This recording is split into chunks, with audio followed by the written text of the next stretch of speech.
Sa tuwing tayo'y pumapasyal sa iba't ibang lugar at nakakakita ng mga lumang simbahan, tahanan o di kaya ay daan na gawa sa bricks, ay talaga nga namang hindi maalis ang ating mga mata sa ganda ng arkitektura. Sa panahon ngayon kasi ay hindi na bricks ang pangkaraniwang ginagamit, kung hindi ay mga hollow blocks na dahil na rin sa modernisasyon at pagkaiba ng presyo. Ngunit sa kabila ng pagbabago na ito, may ilan pa ring tumatangkilik sa paggawa at paggamit ng mga bricks. Isa na rito ang isang maliit na barangay sa bayan ng Santa Barbara sa Pangasinan na kung saan ay hanggang ngayon pinagpapatuloy pa rin ang tradisyon.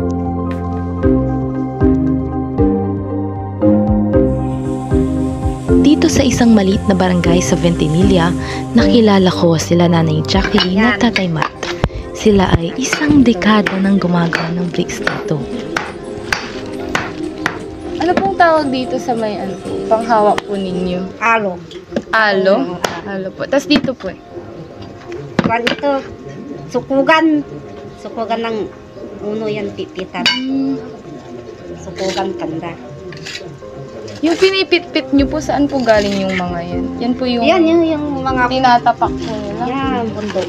Pagkatapos pong, ay ano po yung parang proseso po ng paggawa ng ganito? Yung pinakaunang proseso? Yung pinakauna, ganun. Nilalagay dito. Yung lupa po? Oh, yung lupa. Tapos, lagyan ng tubig.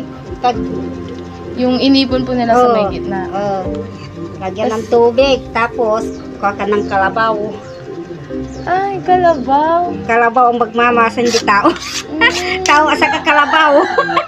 Paano po yun? Inaapakan po nila? Oo, inaapakan. Tapos, ganun na yung bilog doon. Yung parang napino na po yung lupa. Napino na. Napino na.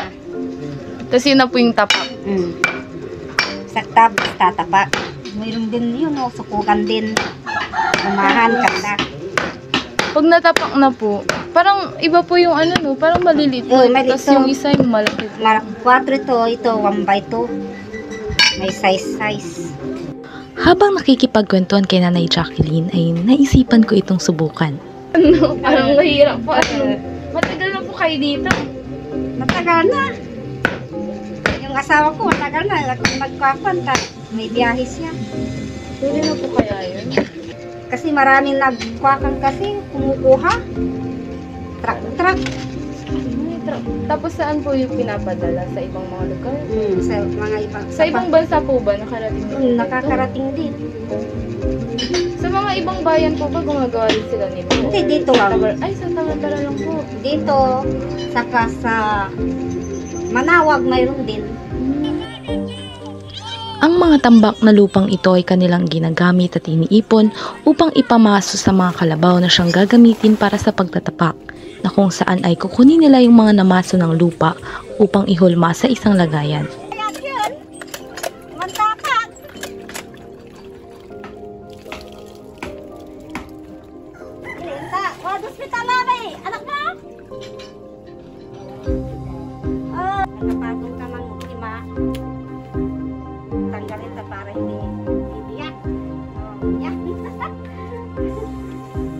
Nakakailang ganito po sa isang...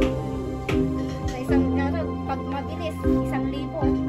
1,000 ano po, ganito? Isang araw lang po ito. Pag isa lang po ito? Oo, mag-isa lang. Kasi mabilis ako magtapak. Parang sanay na po. Kasi tagal na rin po kayo. Una. Apat kami dito, apat. Isa doon, talo pa. Pamilya po ba? Oo, meron. Asawa at anak. Meron anak, mga kasama. Hindi ko na. Nag-aaral po ba? Hindi na. Tapos na sa school, walang pag-aral sa college. Ano po nakatulong yung trabaho niyo dito sa buhay po?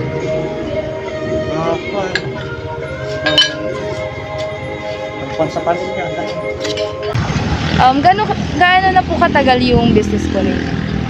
Ito, nung dati sa father ko, 40 years na. Yung mga trabahador po ba ninyo, parang may qualifications po ba kayo? Or yung... Wala, basta alam nilang gumawa, tinatanggap ko sila.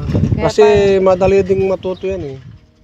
Nakakapagod man, ngunit wala lang ito para sa mga bricks maker na katulad nila Nanay Jacqueline at Tatay Matt. Ang kanilang kamay sa lupa ang nagsisilbing puhunan nila upang makaahon sa buhay.